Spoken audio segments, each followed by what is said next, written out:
okay. Oh my gosh.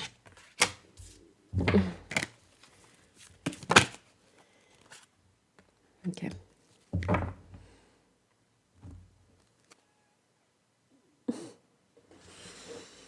All right. Guys, oh my God. So,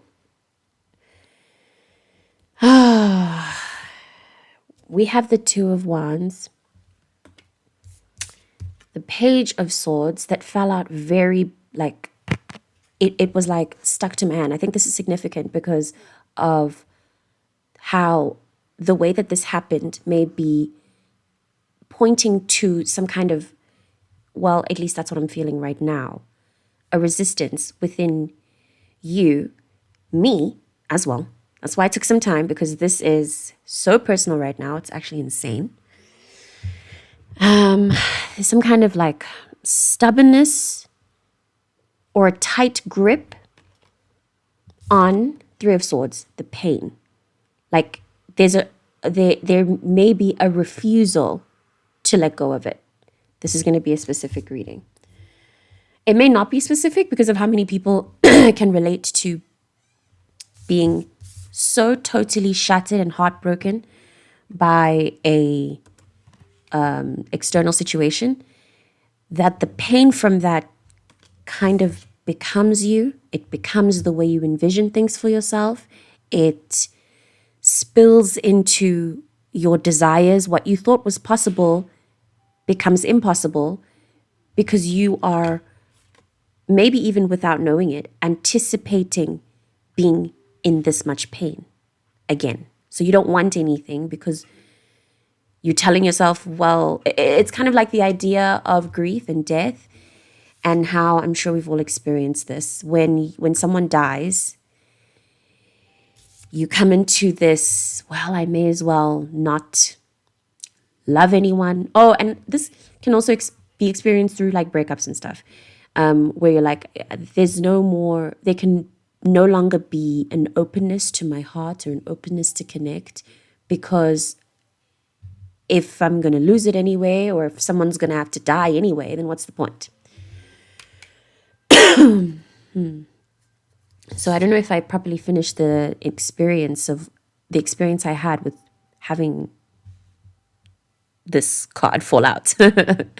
I'm sure you all saw it as I was shuffling. It was sort of stuck to my hand and I wanted to continue shuffling, but I couldn't continue shuffling without acknowledging it. Do you get what I mean? Without holding it or taking it forth. There was no way I was even going to be able to hold it with one hand without this card falling out. So it's like, if you don't get the new perspective in it, just, lock in on that mind shift and on figuring out how to think differently about your pain, how to possibly let it go. If you don't try your hardest, I don't know, because again, this is fucking personal. So I don't even, I'm talking to myself. When you think about the grief or the thing that happened to you, that terrible, awful thing, if you can try, I can't believe the universe is actually making me do this right now, actually. How the fuck am I supposed to even tell you? This is ridiculous. Okay, hold on, sorry. Wow, you're experiencing me raw today, guys. If you can try to take the pain and you have the Hermit beneath the deck. Oh my God. And then the Sun. I don't know how to do this. We have to alchemize, guys. We have to take the pain and we have to make it better. We have to say something like,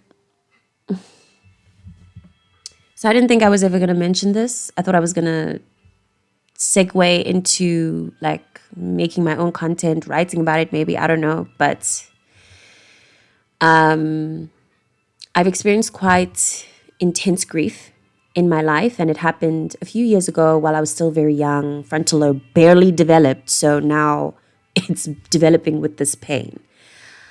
I lost people in my life to death who I truly, to this day, have never experienced I've never experienced people like that.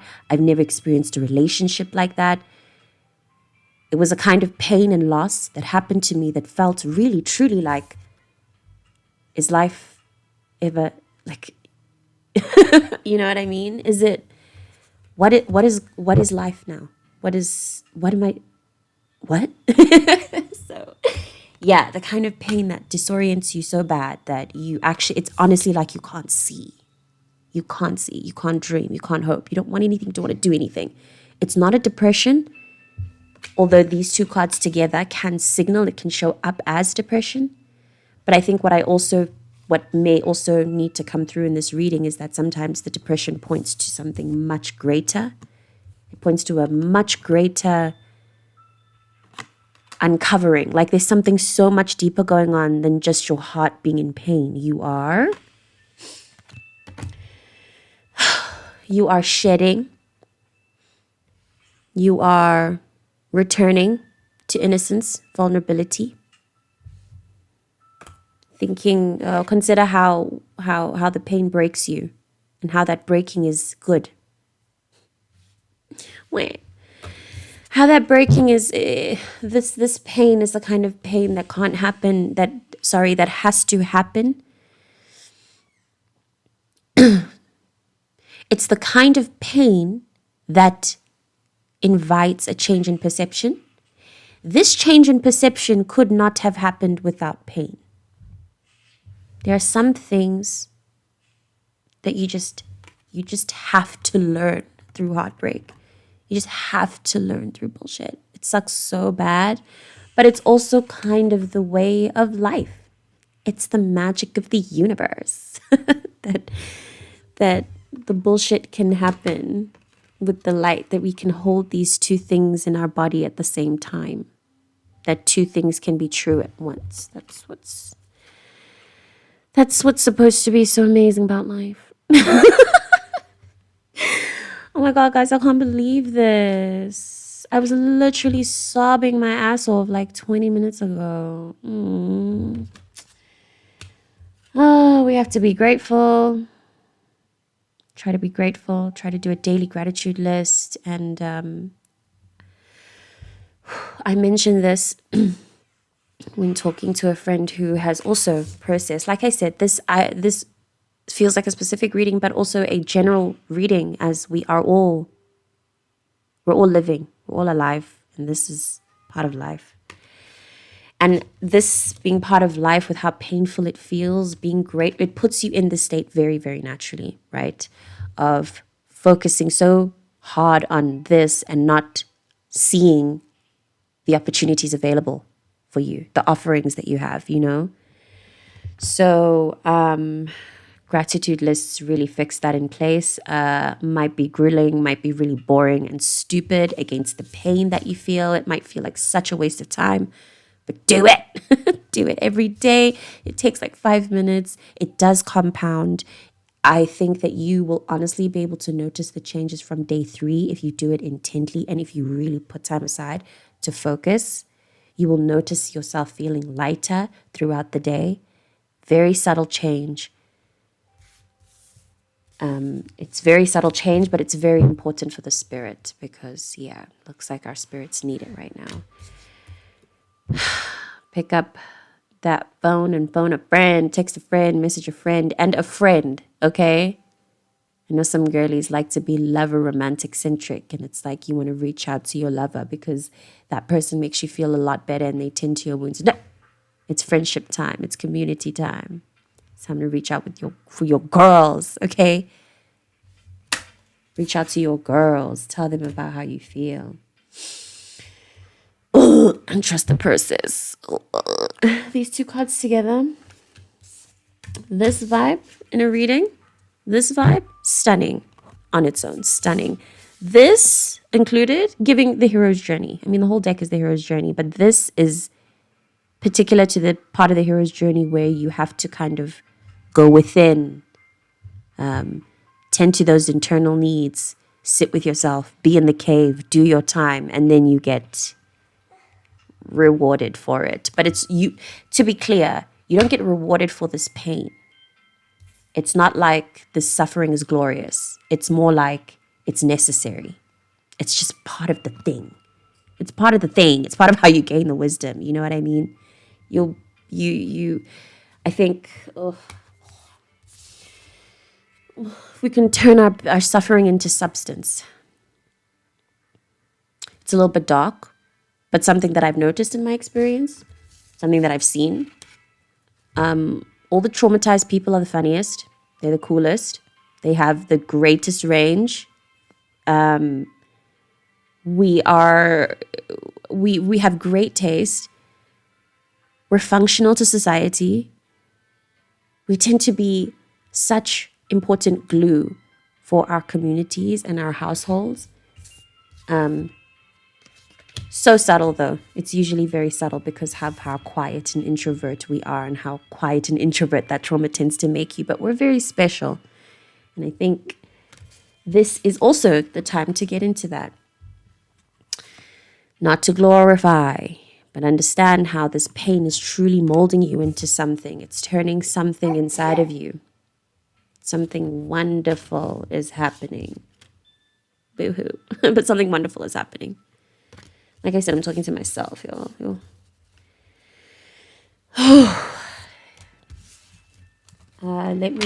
This was deep enough for me to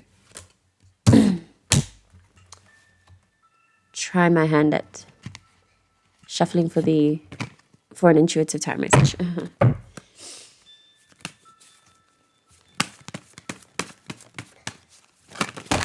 Stop. Okay. Oh God, I need it. There was a phrase I said earlier when I said we have to be in the darkness, be in the cave, do our time. When I said do our time, I immediately thought of the page of wands, page of rods, Persephone. Ta-da! Big reveal. Yeah. I mention this often when she falls out. What stands out most to me about her experience is how when she was put in this cave, put in this state, to my knowledge, this card references Persephone. And I mean, I love the way Scylla drew. It captures Persephone perfectly, in my opinion. But anyway, while she was in this cave, or rather, let me reference us. You're in this cave. Everything is, the pain is very deep.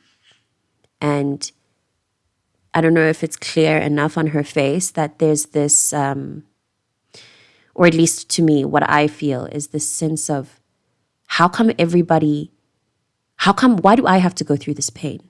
How come everybody is free from this kind of shit and I have to suffer like this, you know? And then an added layer from that says, well, if I'm going to be the only one that experiences this pain, and if everywhere I turn, no one relates or understands to the kind of tenderness I'm feeling, then no one's with me and I'm alone, and I may as well just stand my ground as such. You know what I mean? There's a locking out, an uncalled for defensiveness where you're ready to hit anyone on the head, even if it's somebody who's trying to give you something or be nice to you, or is just trying to be curious about what you went through, you know?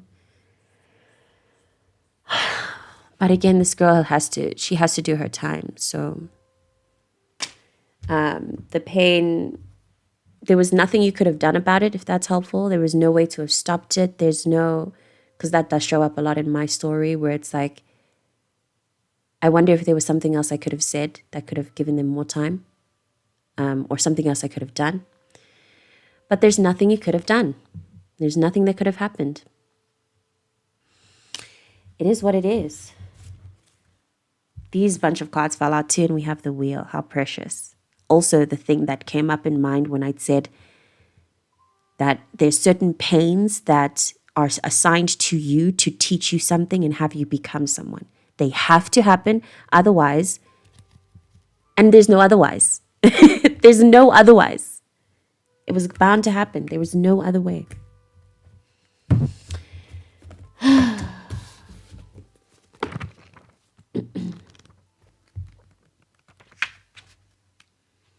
So I hope you can release guilt, shame, or any kind of personalization towards your suffering, where you make it a part of you and you make it slump your shoulders and stuff. No, it's part of your story.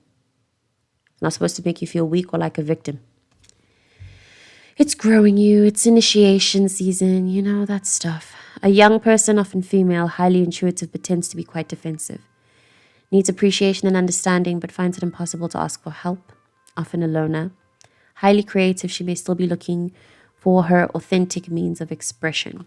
So I feel called with that last sentence to suggest that you do express yourself more, although with the hermit it may be, and often a loner, it may be that you do not feel very safe to express yourself. So just consider doing that in your own space. If you can get time alone with yourself, if you're not someone who talks to yourself, although I'm pretty sure someone like all of the, if you felt this kind of pain, you talk to yourself. So do that more, cry more, journal more, let it out more.